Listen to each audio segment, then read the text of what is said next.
Hai Sobat Rebahan, selamat datang di channel hiburan Kamar Rebahan.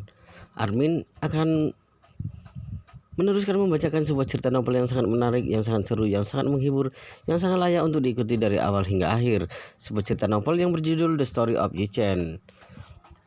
Tapi sebelum melanjutkannya, pastikan kalian sudah subscribe channel ini dan aktifkan lonceng notifikasinya agar tidak ketinggalan jika admin upload video terbaru. Jika kalian menyukai cerita seperti ini, jangan lupa like. Jika berkenan, share juga ke teman-teman kalian agar teman-teman kalian juga mendapatkan informasi hiburan di channel ini.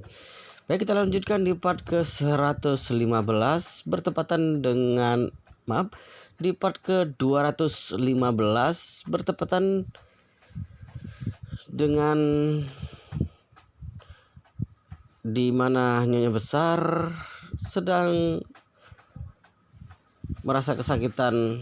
Nyonya Besar sekeluarga merasa kesakitan karena keracunan makan daun bakung dan sekarang mereka sedang dilarikan ke rumah sakit. Baik, kita lanjutkan di part ke-215 ini. Kasur Nyonya Besar Xiao dan Ken Hokian bersahabat bersebelahan. Secanggan dan yang lainnya berada di paling dalam. Saat ini mereka terlihat sangat pucat dengan tampang orang sakit. Sama sekali tidak terlihat adanya semangat. Dokter mengenakan masker masuk dan bertanya, "Kalian malam ini makan apa?" "Dugaan awal kami adalah kalian seharusnya keracunan makanan. Jadi kalian coba pikir, sebenarnya kalian makan apa? Jadi kita bisa lebih mudah memperkirakan. Kalau tidak tahu kalian keracunan apa, kita juga tidak bisa mengobati kalian." Nyonya Besar Xiao pun berkata, "Malam ini kita tidak makan apa-apa, hanya makan pangsit. Ibu, pangsit itu pasti bermasalah. Kalau tidak, kita semua tidak mungkin keracunan." Ken Hokian pun mengeluh kepada Nyonya Besar Xiao. Kalau sedari awal tahu dia tidak akan makan pangsit, bukankah ini hanya menyusahkan diri sendiri? Saat ini Nyonya Besar Xiao juga merasa pangsitnya bermasalah, tapi seperti tidak ada yang bisa dihubungkan.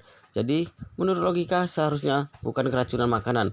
Memikirkan ini, Nyonya Besar Xiao berkata, "Pangsitnya kita buat sendiri, tidak ada masalah kadaluarsa. Sebenarnya di mana masalahnya?"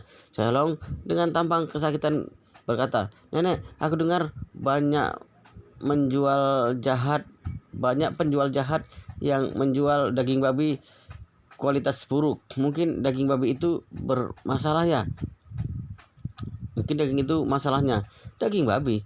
Harusnya tanyakan ibumu dia beli di mana." Nyonya Besar Xiao mengerutkan keningnya melihat Ken Hokian dan bertanya, "Kamu pergi ke pasar gelap untuk membeli babi gelonggongannya?" Ken Hokian bergegas menggelengkan kepalanya. "Tidak mungkin. Aku lihat dengan mata kepalaku sendiri saat babi itu dipotong, tidak ada masalah sama sekali." Cao Wei mendengar itu pun berkata dengan tidak berdaya, "Kalau begitu bagaimana dengan tepungnya? Tepung untuk membuat pangsitnya bermasalah mungkin?" Ken Hokian menggelengkan kepalanya lagi. "Tepung tidak bermasalah. Sudah pernah kita gunakan sebelumnya. Tepungnya tidak bermasalah. Daging babinya juga tidak masalah. Apakah masalahnya di daun bawangnya?" Memikirkan itu, Ken Hokian pun berkata, "Pasti daun bawangnya yang bermasalah. Ada sisa pestisida." Nyonya Besar Xiao mengerutkan keningnya. "Dan bawang segar yang baru dipotong tidak mungkin bermasalah. Dan juga Halong sudah mencucinya. Kalaupun ada pestisidanya, pasti sudah bersih tercuci." Halong berkata, "Aku mencuci dengan bersih, tidak ada yang tidak tercuci." Mereka terus berbincang, mengulang beberapa cara, tapi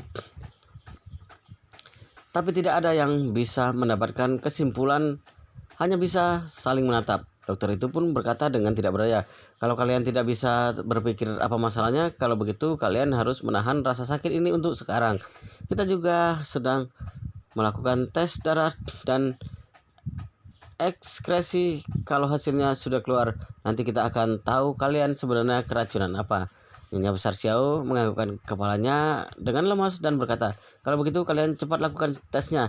Setelah menunggu kurang lebih 1 jam, dokter itu datang dan membawa beberapa lembar hasil tes.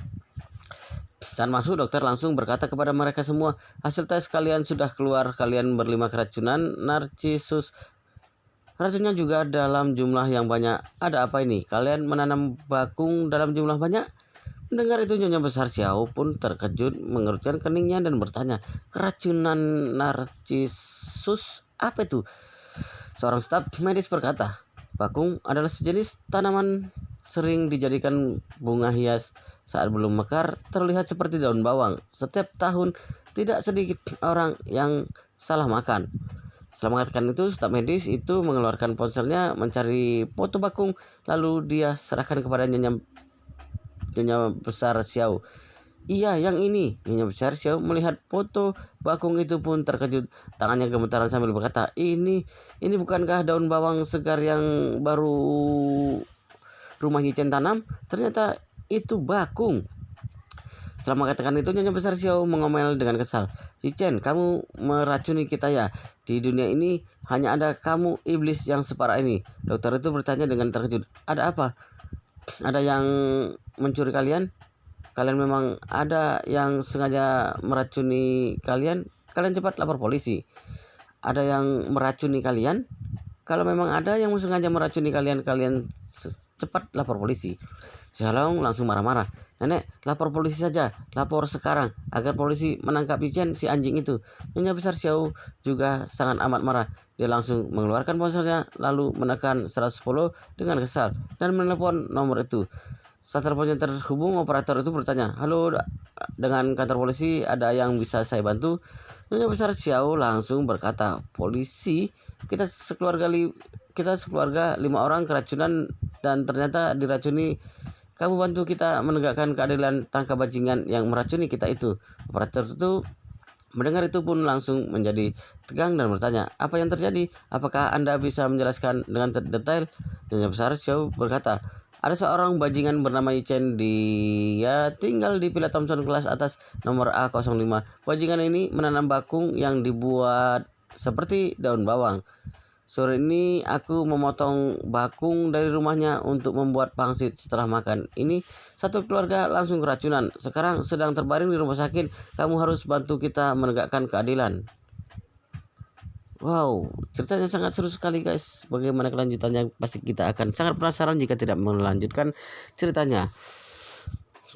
Tapi sepertinya akan kita lanjutkan di part berikutnya dan di video selanjutnya. Pastikan kalian sudah subscribe channel ini dan aktifkan lonceng notifikasinya agar tidak ketinggalan jika admin upload video terbaru. Jika kalian menyukai cerita seperti ini, jangan lupa like. Jika berkenan, share juga ke teman lainnya agar teman lainnya juga mendapatkan informasi seperti ini. Baik, kita lanjutkan di part berikutnya di video selanjutnya.